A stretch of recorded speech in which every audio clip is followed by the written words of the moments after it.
over TSA's screening practices is at an all-time high. It is interesting to note that the bill we are considering today at our first legislative hearing this Congress addresses none of these concerns. Indeed, the draft bill includes a sweeping authorization for TSA to change the transportation worker credentialing process.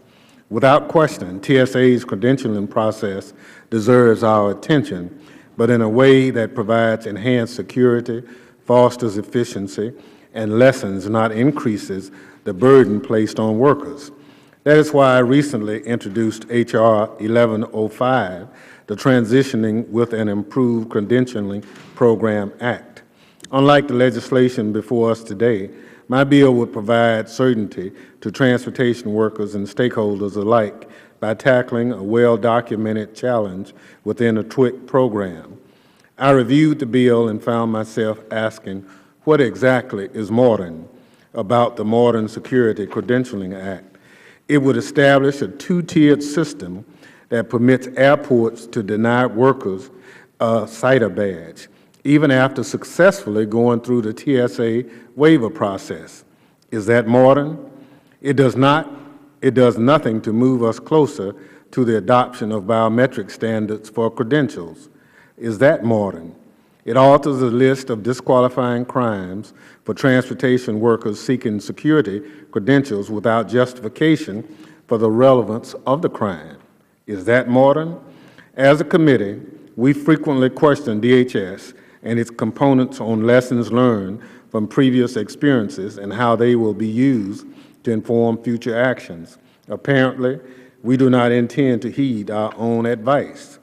As some of you will recall, it was not that long ago that TSA overreached in a rulemaking for security in general aviation. Ultimately, Congress was compelled to intervene and rein in TSA. None of us want a repeat of that experience. Further, even without the passage of this bill, TSA has the authority to issue a rulemaking on credentialing.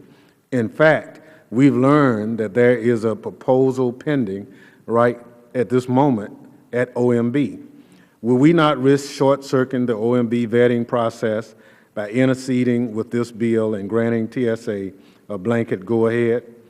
Outreach to industry stakeholders and workers is critical to ensuring that the potential impact of consolidating fees or vetting processes or even credentialing programs are well understood. Indeed, in prepared testimony, our witness representing the Airports Council International states that the bill includes conflicting requirements that would cause unintended and unnecessary operational challenges and impose additional costs for airports. I think it is a safe bet that any additional cost incurred because of these new regulations will be passed on to the transportation workers and their employees. What will they get for those additional fees? More security? More efficiency?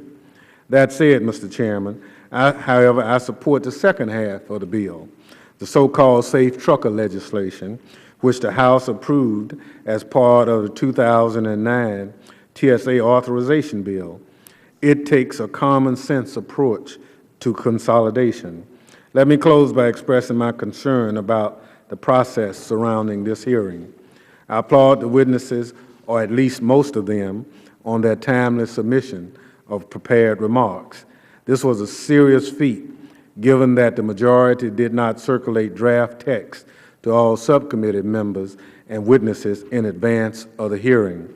With that, Mr. Chairman, I yield back the balance of the